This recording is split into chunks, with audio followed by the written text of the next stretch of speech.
Welcome to First Chapter Fridays. For this edition, we will listen to the book Bob by Wendy Mass and Rebecca Steed. So sit back, relax, and use your imagination as we listen to the first chapter of Bob. Chapter 1, Livy. I feel bad that I can't remember anything about Gran Nicholas's house. On the table in her kitchen, Gran has lined up 3 things I do not remember.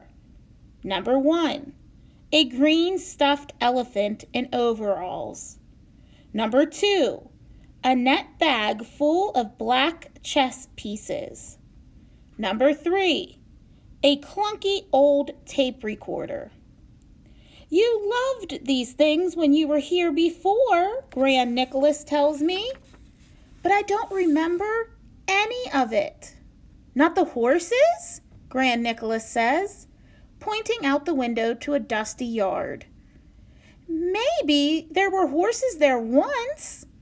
Not the pigs? Gran Nicholas says, pointing out the back door.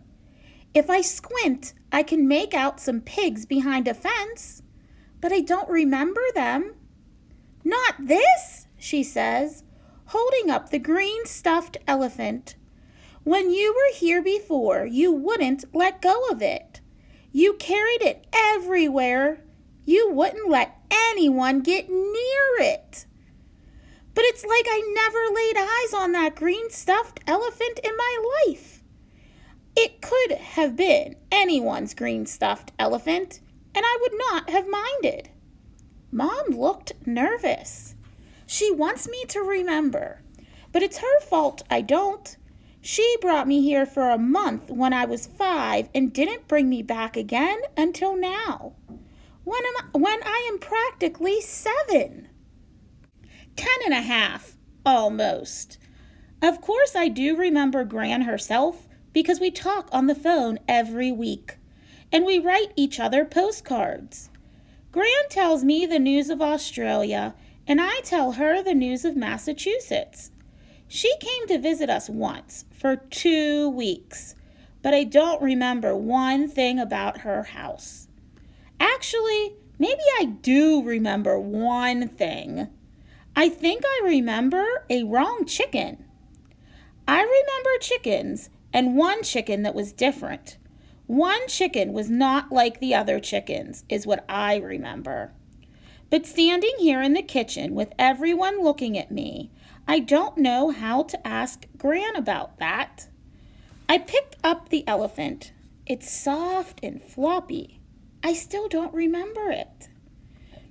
Gran Nicholas sighs. She doesn't say what I know she wants to say, which is that we should have come back sooner. On the other hand, Australia is very far away from Massachusetts. If you want to get from our house to Gran Nicholas's house, this is what you have to do. Number 1, drive from Massachusetts to New York City for 4 hours. Number 2, park the car and wait for a bus to the airport. Number 3, take a plane for 7 hours to California. Number 4, get off that plane. Number 5, take another plane for 19 hours to Melbourne, Australia. Number 6, get off that plane. Number 7, wait in 3 different lines while official people look at your bags and your papers. Number 8, wait in the rental car line. Number 9, drive the car for 2 hours in Australia. Number 10, get to Gran's house. Now Mom's going to leave me here again while she goes to visit all her friends from growing up. The baby is too young to stay with Gran Nicholas, so she's going with Mom. I wonder what it's like here at night. I look at the chess pieces. Does Gran have the white ones? I open my mouth to ask, but instead I hear myself say, "Are you there, chickens?" Yes, she gets excited, and Mom looks happy. Gran grabs my hand and runs me out to the yard, where some chickens are pecking in the dirt. I look them over, but they all look regular. Are these the same chickens? I ask Gran Nicholas. She says they are different chickens, but the idea of chickens is right. I don't exactly know how to ask the next question. Did you used to have one that was weird? Weird, she asks. Maybe there wasn't a weird one, or maybe they don't say weird in Australia. Never mind, I say. I realize I'm squeezing something in the hand that Gran is not holding. I open it and see one of the black chess pieces, a pawn.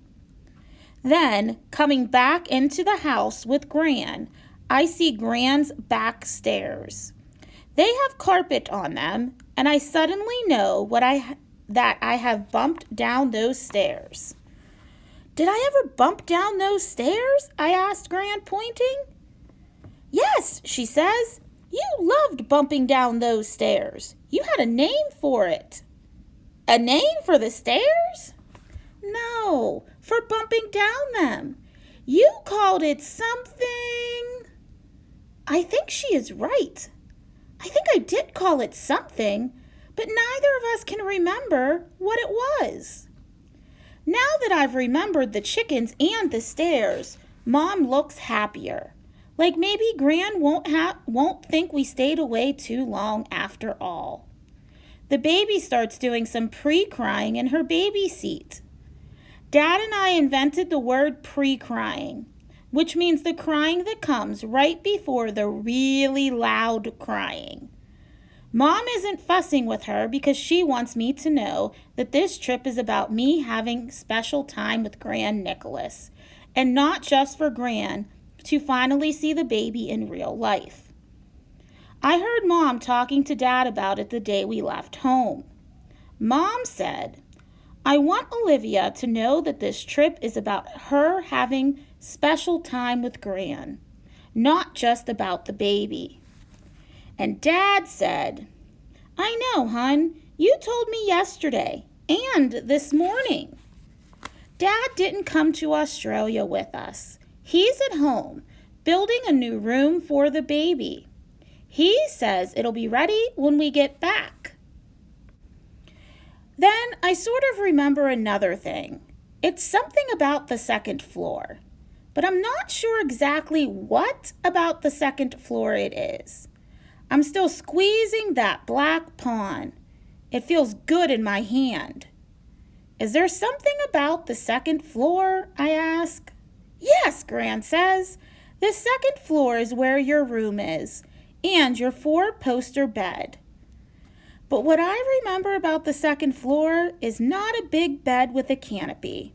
I still don't know what it is, but it is not that. It's... May I be excused? I ask, already turning toward the stairs. I'll come up with you, Mom says. Your room used to be my room when I was a little girl, remember? I stop, one hand on the railing of the stairs that I used to bump down. For some reason, I think I'm supposed to go up alone. I glance at Beth Ann, who is still wiggling in her seat. Our eyes meet, as if she knows what I'm thinking. She quits her pre-crying and makes her someone feed me whimper. Mom turns toward her, torn between the two of us. I zoom up the steps. The doors along the upstairs hallway are open.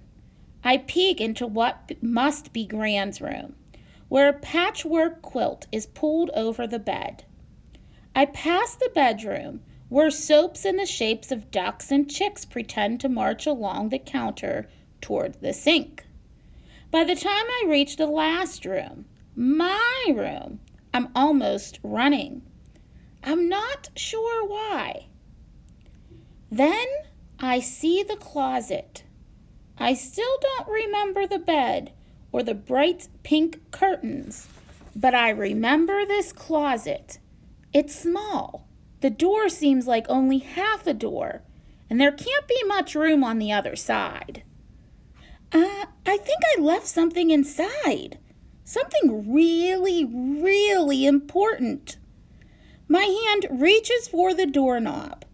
I know exactly where the light cord is, and I watch my hand reach out and pull it. The light flickers on. Here is what I see.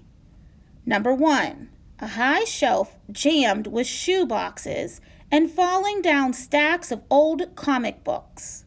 Number 2, below that, clothes on hangers dangle from a bar. There's a tutu with sequins and a few summer dresses for someone a lot smaller than me. Maybe Gran is keeping them for Beth Ann in a long, long time. Right now, Beth Ann is so small she can barely keep a shirt on. One shoulder is always falling out of the neck hole. If I try to fix it, she cries. Number 3, on the floor under the little dresses, a Lego pirate ship sits on the brown carpet. It has 4 sails and a mast and a lookout tower and even a swimming pool. It must have taken a long time to build. Number 4, next to the pirate ship is a thick old dictionary. Number 5, and standing on top of the dictionary, a small zombie wearing a chicken suit. He's rubbing his eyes. A Lego pirate clutch in one green hand. When his eyes adjust to the light, he uses them to look me up and down. Then he says, "You're back! Took you long enough." That completes the first chapter of Bob by Wendy Mass and Rebecca Steed. Stop into the library to pick up the book to see how the story ends. Thank you for joining us for this edition. I hope you join us next time.